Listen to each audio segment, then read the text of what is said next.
Olá, pessoal. Hoje eu vim aqui para conversar um pouquinho com as mães dos bebês do primeiro, segundo ano de vida, né? Que estão no berçário e mini grupo. Um assunto que as mães me procuram bastante no consultório e na escola para conversar e falar, né, da angústia, da exaustão por conta do soninho das crianças à noite, não serem tão tranquilos, eles acordarem às vezes várias vezes para mamar, né? Enfim. Então, o que eu queria trazer aqui para vocês hoje. Primeira coisa que eu acho que é o mais importante, todo mundo lembrar disso, né? E entender que, na verdade, o sono é um comportamento que, assim como todos os outros comportamentos, são aprendidos. Então, nós também precisamos ensinar nossos bebês, nossas crianças a dormirem melhor, certo? Então, tem alguns pontos, assim, relevantes que eu acho que é importante. Primeiro, tentar identificar o motivo que está levando o bebê a não dormir tão bem, né, durante a noite toda. Lembrar que o ambiente, o hábito, a rotina, né, da casa e o temperamento do bebê, isso influencia muito nesse soninho, né, da noite toda.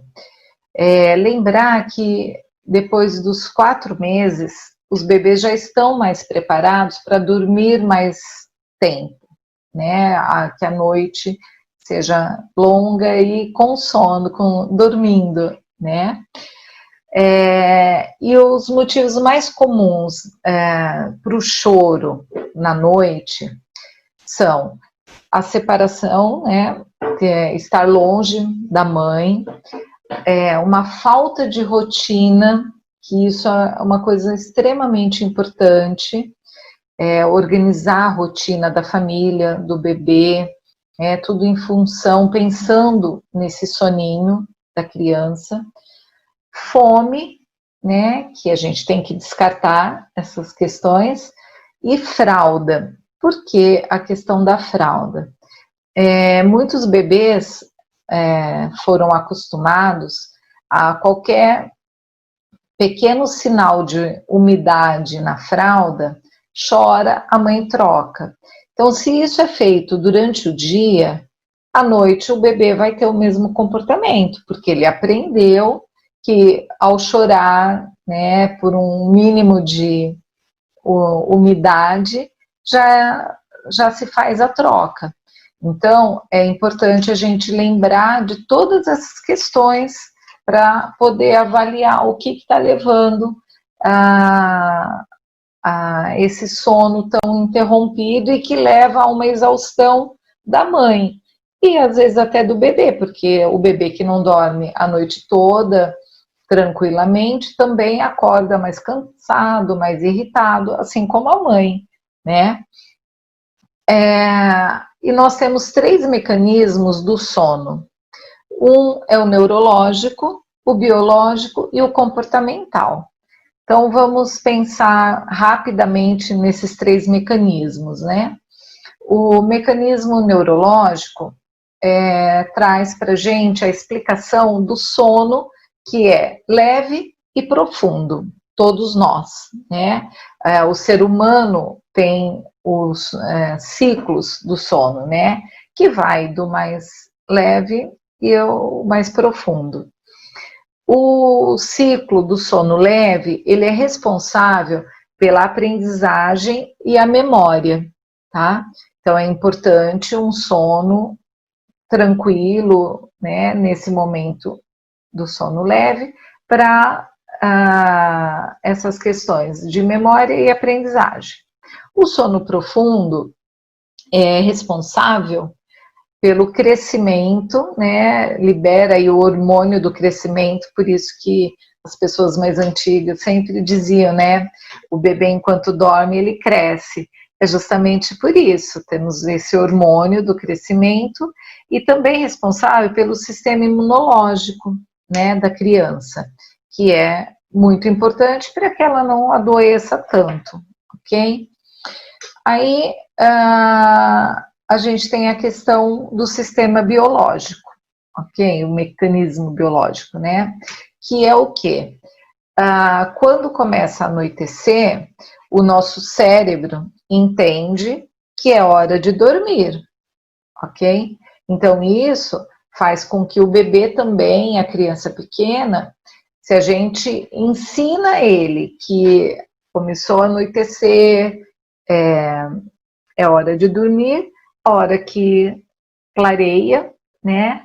Também é a hora do despertar. E por isso também é bem importante, quando acordar de manhã, abrir a cortina, as janelas, para o bebê ver a luz do dia, né? E entender que é a hora do despertar, porque isso vai dando uma organização cerebral para a criança, certo? E a questão comportamental o principal é a questão das associações do sono, né, que entra dentro do mecanismo do comportamental. E o que são essas associações do sono? A criança aprende, primeiro, que às vezes para dormir ela precisa de algumas coisas, o que é mais comum? Chupeta, o peito, mamadeira, a presença da mãe, o colo, enfim, tudo isso a criança aprende que ela precisa para dormir, e ela aprende porque nós ensinamos, né? Então é mais ou menos assim, o que para vocês entenderem essa associação do sono. Ela é como nós, muitos adultos até, né, às vezes fala, eu só consigo dormir com a TV ligada. Isso é uma associação de sono. Se a TV não estiver ligada, eu não vou dormir. E assim acontece com o bebê, com esses pontos que eu comentei, né? Então, a gente sabe que a gente que acaba ensinando. Então, o que temos que fazer? Como tirar essas associações e ensinar o bebê, né, a dormir? Então, não é uma coisa repentina, de uma hora para outra, e o fundamental dessas associações é a gente conseguir organizar a rotina do bebê e ir tirando aos poucos essas questões comportamentais, essas associações, né? Então, assim, essa organização da rotina, ela interfere demais no sono da noite inteira da criança, né?